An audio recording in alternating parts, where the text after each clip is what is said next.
കൂട്ടുകാരെ, നമ്മള് സിനിമ കാണുമ്പോഴും വെറുതെ ഇരിക്കുമ്പോഴും ഒക്കെ കുറിക്കുന്ന ഈ പൊട്ടറ്റോ ചിപ്സ് ഉണ്ടായതൊരു തമാശയിലൂടെയാണെന്നറിയാമോ?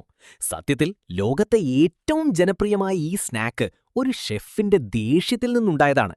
വിശ്വസിക്കാൻ ബുദ്ധിമുട്ടുണ്ടല്ലേ? കഥ ഞാൻ പറഞ്ഞുതരാം. സംഭവം നടക്കുന്നത് 1853 ന്യൂയോർക്കിലെ ഒരു റെസ്റ്റോറന്റിലാണ്. അവിടുത്തെ ഷെഫായിരുന്ന ജോർജ് ക്രം ഉണ്ടാക്കിയ ഫ്രഞ്ച് ഫ്രൈസ് ഒരു കസ്റ്റമർക്ക് ഒട്ടും ഇഷ്ടപ്പെട്ടില്ല. ഫ്രൈസിന് കട്ടി കൂടുതലാണെന്നും വേവ് കുറവാണെന്നും പറഞ്ഞ് അയാൾ അത് തിരിച്ചയച്ചു. ഷെഫ് രണ്ടാമത് ഉണ്ടാക്കി കൊടുത്തു. അപ്പോഴും കസ്റ്റമർക്ക് തൃപ്തിയായില്ല. ഇത് കേട്ടപ്പോൾ ജോർജ് ക്രമ്മിന് ശരിക്കും ദേഷ്യം വന്നു. ആ കസ്റ്റമറെ ഒന്ന് കളിയാക്കാൻ തന്നെ അദ്ദേഹം തീരുമാനിച്ചു. അദ്ദേഹം ഉരുളക്കിഴങ്ങ് എടുത്ത് പേപ്പറിനേക്കാൾ കനം കുറച്ചരിഞ്ഞു. എന്നിട്ടത് കരിയുന്ന പരുവത്തിൽ എണ്ണയിലിട്ട് വറുത്തെടുത്തു. അതിന്റെ മുകളിൽ ഒരുപാട് ഉപ്പും വാരി വിതറി. ഇനി ഇത് കഴിക്കി, പരാതി പറയണ്ടല്ലോ എന്ന വാശിയിലാണ് അദ്ദേഹം അത് കസ്റ്റമർക്ക് മുന്നിൽ കൊണ്ടുചെന്ന് വച്ചത്. പക്ഷേ സംഭവിച്ചത് നേരെ തിരിച്ചാണ്.